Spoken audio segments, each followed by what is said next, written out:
that were going through divorces themselves. Mm-hmm. And all these fans kind of started coming out of the woodwork on the Kelsey Grammer Network. Kelsey invited me to be on his channel, have my own channel on Todd HD. Right. Then we just found out some nefarious activities behind the scenes there. So we're involved in a major, major criminal investigation on that, and it's all come out in the public. It's all come out in the news lately. Right. We're keeping that on the down low. Sure, DL. Right now. But because of the Kelsey thing, I started doing those shows. And then they lost all the tapes, the original tapes. So I started doing it on Ustream because my Facebook fan page was too full. And I started another one just for the Facebook people. Mm-hmm. I know it sounds really weird. I'm only doing it for fans right now, and then we're going to start the real show probably in January with the New York Times entertainment reporter. Oh, Cindy okay. Perlman. So I'll start that. I'd love to have you on that one. Oh, I'd be honored.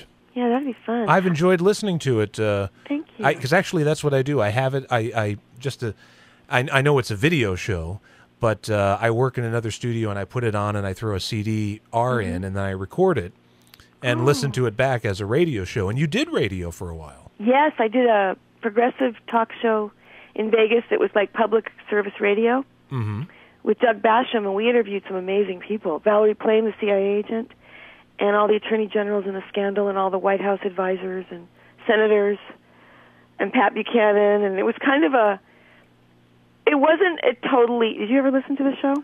I didn't get a chance. It was in Las Vegas or something? It was live every morning on AM radio in Vegas, but I did my part from here. Oh, okay. In California, on the phone. You were Skyped in, I guess. Yeah. Okay. But we had these amazing people on, Pulitzer Prize winners and, advisors and about the debt crisis, and I knew so much stuff at the end of that show. I didn't want to ever do politics again. I knew too much. I just want to get some information out to listeners if they want to catch up with you. I'm following you on Facebook. Thank you. And also Twitter.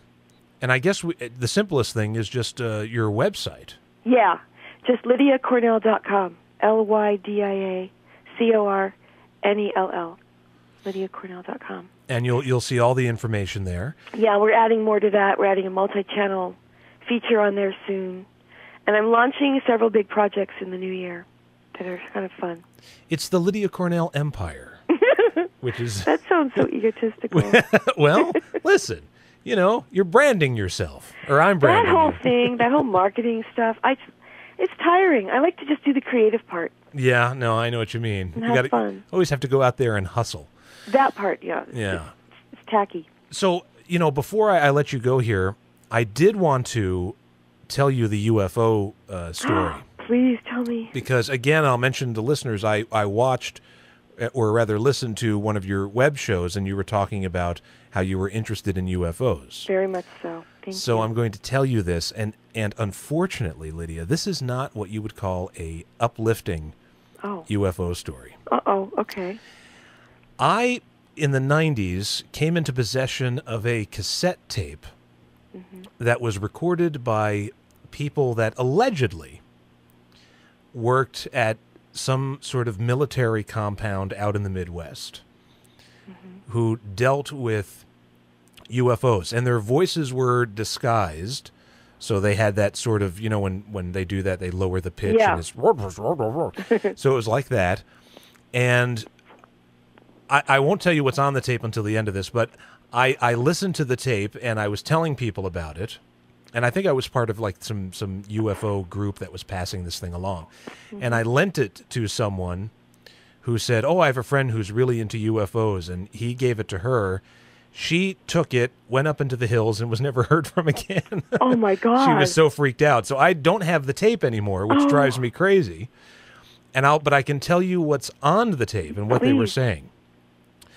It was one guy, what I remember specifically, one guy that worked somehow in the government was saying, people think that, we can make a deal with the aliens. We can't make a deal with them. They look at us as cattle. Oh, my God. They just come here and they take what they want and leave. We can't, there's no negotiations. How do you negotiate with an ant? Are you serious? Yeah. Yeah. So it was... I'm telling you. I'm getting chills. I'm telling come on, tell me more. What else? But that's really all. And there was another story about, it was about abductions. Oh, my God. Some other weird story about a mother and a daughter who had been abducted and were seeing each other in glass tubes on a ship. What? Yeah. Yeah, they both... This is insane. Yes, it was crazy. It was a crazy tape. I wish I had it because no one believes this Wait, story. tell me one more time. Where did you get the tape? It was back in the 90s, when the X-Files was really popular. Yeah. And I used to listen to Coast AM with I Art love Bell. Coast to Coast. Right. I still love it. And, of course, George Norrie does it now. I love it. And by the way, I called them once because I had a UFO experience. Uh-huh. And George Norrie didn't believe me. He didn't believe you? He didn't. I feel like I'm the only person that he didn't believe. Why in the world? Because I saw a very small UFO. It just sounds crazy. Uh-oh, how small? It was like the size of an old-fashioned iron if you were ironing clothes. And he said, it sounds like it was just a balloon. And he hung up on me. Oh, how funny. But anyway. Art Bell was cool, though, huh? Oh, Art Bell was great. I used to be terrified, especially when they had their end-of-the-world predictions. Oh, God. And I would listen to, the guy would come on and say, November 18th, 1996, the Bolide meteor is going to hit, and get your things in order. Oh, my God. And then when the millennium came and the computers were all supposed to go down. Yeah. Yeah. And then we just had this guy, Harold Camping. Oh, what a nutty. Right, who was saying, the rapture is going to happen on this day. And, despite the fact that the book of Revelation clearly says that no man will know the hour or the time, I guess this guy's just like, well, you know what? I do. Yeah. I've been reading tea leaves and, Anyway, thank you so much, Lydia. Thank you.